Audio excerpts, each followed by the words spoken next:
Para hablar del estrés, lo primero es hay que repasar varios conceptos antes. Uno de ellos es el de homeostasis. La homeostasis es un estado idílico que necesita un organismo para mantenerse con vida. Si el organismo, pues por ejemplo, por el simple hecho de estar vivo, ya tiene un metabolismo que es el que le hace tener energía y también necesita moverse y hacer una serie de cosas, que requiere intercambio de sustancias con el medio. Entonces aquí, por ejemplo, tenemos este dibujo que hice hace tiempo sobre cómo, vamos a decir, visualizaría yo el que es la homeostasis.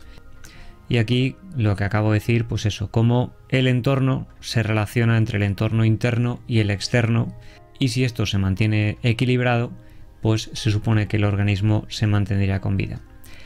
Ahora bien, cuando el entorno estresa al animal, entonces todo este proceso pues va a modificarse, porque van a necesitarse más recursos, por ejemplo más energía. Esa energía está en diferentes sitios y también se mueve dentro del organismo por diferentes procesos. En un principio pues tenemos una serie de reservas. Vemos que el animal consumiría, también por parte de esas actividades consumiría recursos.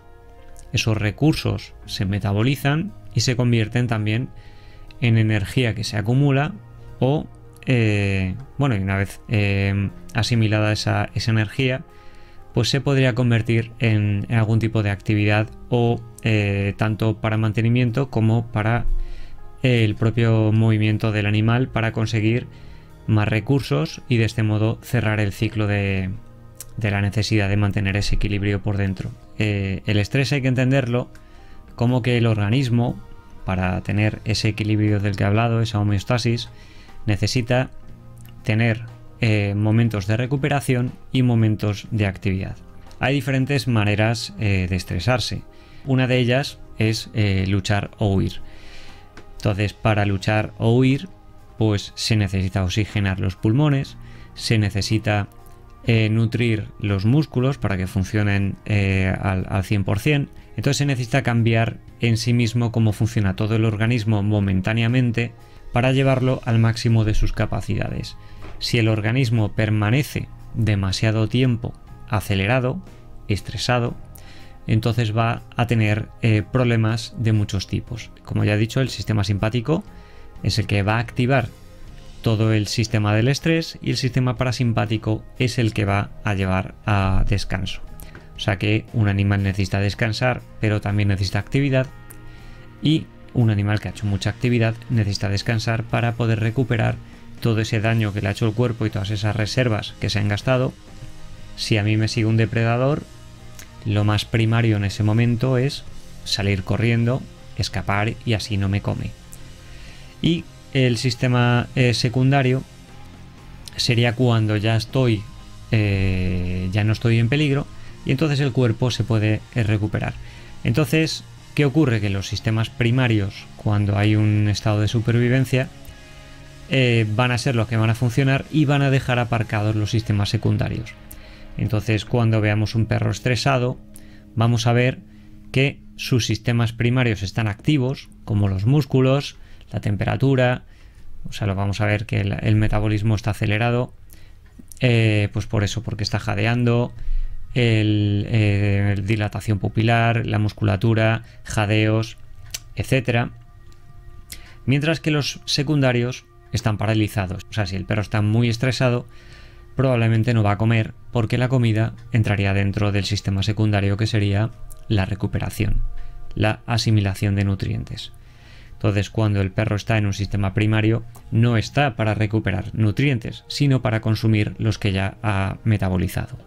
Entonces, como estos cambios en la fisiología producen también cambios en el comportamiento, pues tenemos que ver por qué ocurre eso. Entonces, si ves a alguien que te dice que los perros se acostumbran a estar estresados, simplemente es falso.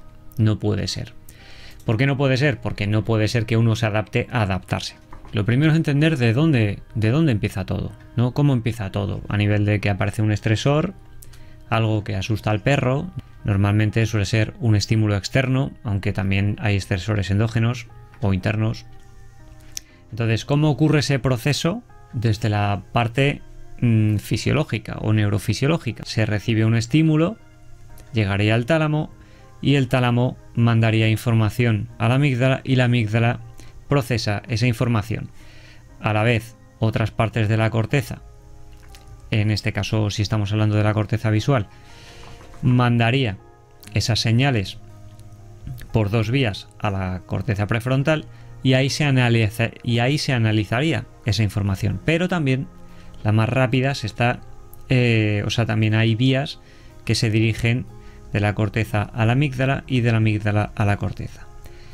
Aquí hay algo interesante, que es que de la amígdala a la corteza hay más conexiones, el doble de conexiones, y por tanto se puede tener mucho más control emocional que de la parte cognitiva a la emocional. Y eso va a ser también muy importante a la hora de entender por qué una persona o cualquier otro animal que entra en pánico pierde tanto el control, y hasta que no baja, hasta que no se tranquiliza, le cuesta pensar con claridad.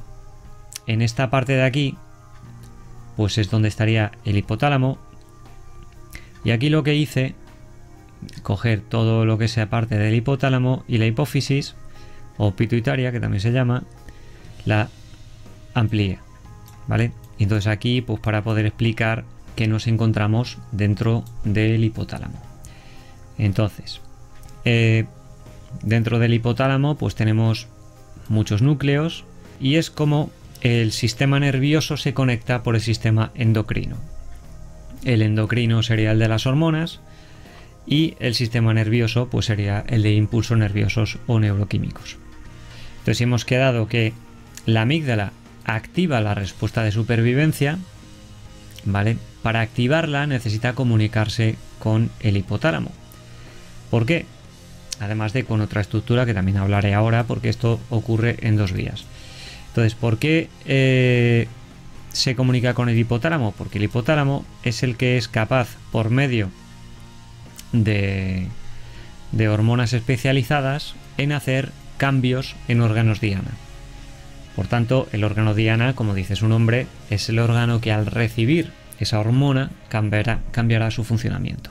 Si aquí estamos viendo, llegarían impulsos nerviosos hasta el hipotálamo, donde estaría el núcleo paraventricular, ¿vale? Donde están neuronas neurosecretoras que se conectan con este sistema circulatorio que hay por aquí, ¿vale? Entonces, estas neuronas son neurosecretoras y son capaces, al igual de recibir impulsos nerviosos, también son capaces de liberar al torrente sanguíneo. Entonces se conecta al plexo primario del sistema porta, que sería esta parte de aquí, que sería un conjunto de pequeños capilares que estarían en el infundíbulo o el tallo de la hipófisis, que sería esta parte de aquí. La hipófisis es todo esto, y la hipófisis está dividida en dos. ¿Qué es lo que libera las neuronas neurosecretoras? Pues liberan CRH o CRF, que sería corticoliberina o factor de liberación de corticotropina. Entonces, por medio de este tipo de neuronas neurosecretoras especiales se segrega la corticoliberina, que pasa por el plexo primario y luego pasa al plexo secundario por medio de los vasos portales largos. Entonces llegaría aquí, y esto sería la adenohipófisis, que sería el lóbulo anterior, y aquí, como vemos, lo he puesto en puntitos, dos puntitos dibujados, para que se vea el trayecto que van haciendo las hormonas. Entonces aquí tenemos la corticoliberina, que llega a esta parte donde están este sistema especial, y aquí se hace un intercambio. La adenohipófisis, que es una glándula que también produce hormonas, recibe la corticoliberina y a cambio envía al torrente sanguíneo adrenocorticotropina. Entonces, una vez que llega la corticotropina o ACTH, pasaría ya al torrente sanguíneo y en el torrente sanguíneo viajaría a su órgano diana, que en este caso sería la glándula suprarrenal. Entonces la glándula suprarrenal, que estaría, se llama suprarrenal porque está encima del riñón, ¿vale? Si cortamos la glándula suprarrenal, veríamos que está dividida entre la médula suprarrenal y la corteza suprarrenal. La ACTH llegaría a la corteza suprarrenal y la corteza suprarrenal hace lo mismo que la adenohipófisis, esta parte de aquí, que sería hacer un intercambio también. Entonces, ese intercambio es, llega a ACTH o corticotropina, llegaría a la corteza suprarrenal y de la corteza suprarrenal se libera cortisol y corticosterona. Aquí está la corteza suprarrenal.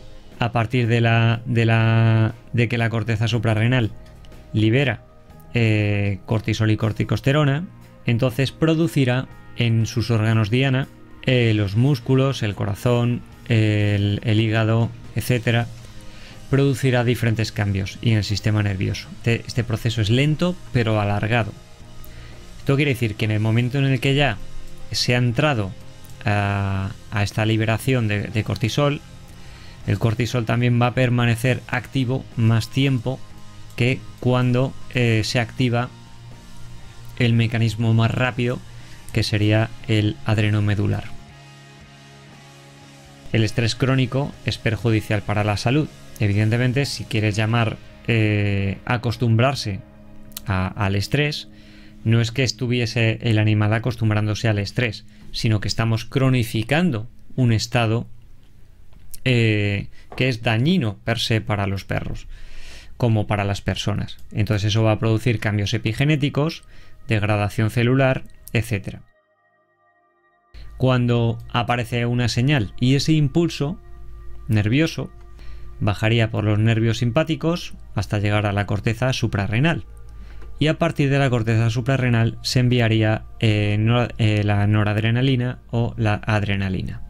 La historia simplemente es eso, entender que esta vía llegaría desde el cerebro y pasaría por vía sanguínea y por tanto más lenta que la médula suprarrenal, y la otra bajaría, ¿vale?, por la médula y se conectaría directamente a la médula suprarrenal. Entonces yo creo que con esto más o menos debería quedar claro, o al menos eso espero, qué es el estrés. El organismo recibe una señal, esa señal, vamos a decir, se decodifica diciéndole al organismo si es necesario tomar medidas para superar esa demanda, como por ejemplo moverse, correr, huir, atacar, etc. Y a partir de esos cambios, pues el cuerpo se modifica. Y todo esto ocurre sin ningún tipo de cognición, porque, como ya he dicho, pertenecen al sistema nervioso autónomo. Entonces, para mí lo más importante de todo esto es que se entienda que el estrés es algo de lo que el animal no se puede hacer cargo.